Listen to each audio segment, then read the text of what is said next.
Good morning, children. Today we shall continue with the same lesson, that chapter 4, weather and climate. So in the previous class we discussed with the major elements of weather and climate, that's temperature, humidity, atmospheric pressure, wind, precipitation. So today we shall take up the last element, that's a cloud. Now what is a cloud? It is a mass of water drops or ice crystals suspended in the atmosphere, and they are formed when water condenses in the sky. Okay. So let's see the major type of cloud. There are four major types of clouds, and these clouds are classified on the basis of the form, the height, okay, shape and movement. So let's take the first type of cloud, that's a nimbostratus cloud. So these are, let's see the point, the features, they are low cloud. Low cloud means their height is about, they are formed at a height of around 2 kilometers. So that's why they are classified as a low cloud. Number 2, they are thick, dark and black. Thick, dark and black. Thick enough to block the sun out. Okay, that means they are so thick or the dense that they are enough to block out the sun. And the shape is somewhat a flat and grey color. Okay, so you can follow your textbook on page 27. And they look as if a big cloud blanket spread over the sky. Okay, that means they are spread out in the layers in the sky. And this type of cloud, that's nimbostratus cloud, they indicate or they are responsible for continuous rain, or we can say they are the rain bearing cloud. So name the rain bearing cloud, it is a nimbostratus cloud. Now the second type is a stratus cloud. Okay, it's also the low cloud and they are formed below 2 kilometers. Okay, at height of means below 2 kilometers in height.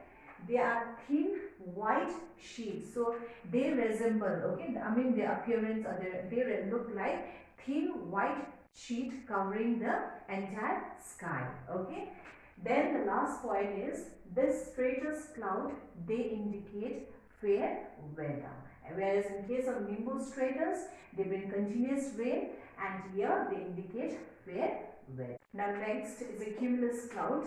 So these are the medium cloud which is formed at the height of 3 to 6 kilometer. Okay, and they appear woolly and they are cauliflower shaped, and sometimes they are associated with rainfall or they bring rainfall, lightning and thunder.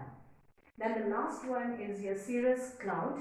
So these are the high clouds which are formed at a height of 6 to 12 kilometer, whereas the rest, the nimbostratus and the stratus, these are the low cloud, and your cumulus is your medium and the cirrus is your high cloud.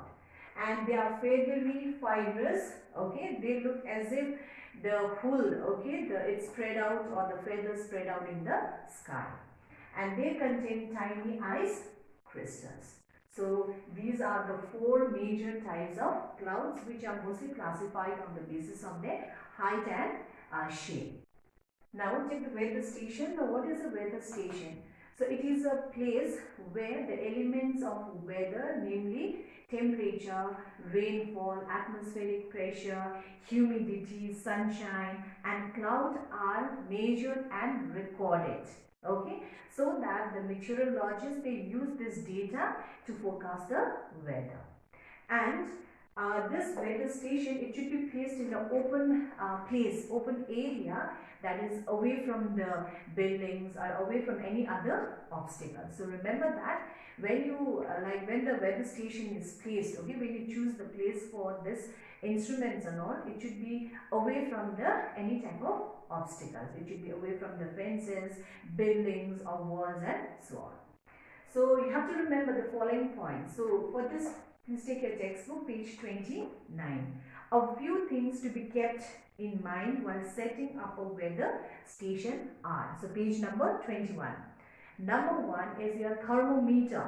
Okay, it's a instrument. So it should be placed in the shade, and usually a Stevenson box or slated box which is painted white is used. Okay, inside that box it is kept. And if that box is not there, if you don't have the white color, the slated box and all, then you can hang it in the shaded wall or the fence.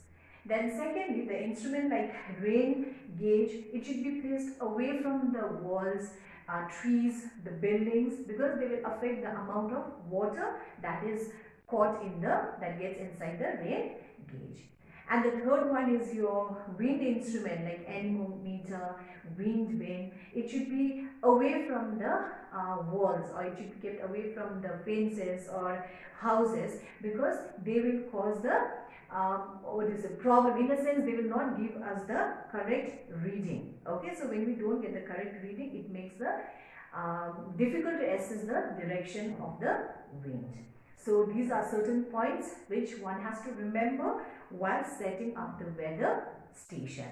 Now let me tell you what is a Stevenson screen. Okay, it is a white slated box. It's a white painted white, and it has a slate, say the ventilation, so that there is a free movement of the air. And the one important point is it is placed above 120 centimeters above the ground, and in this particular the screen is placed on the 4 legs. Okay, then the sides of the box are slated to allow the free movement of the air, and its roof, the top of the the box, it's double layered so as to prevent the sun's heat from reaching the inside of the screen. Okay, and why it is painted, the main reason why it is painted white means to allow, so as to reflect much of the energy, the solar energy. It will reflect the solar energy, so therefore this particular box is, yeah, we can see the Stevenson screen is painted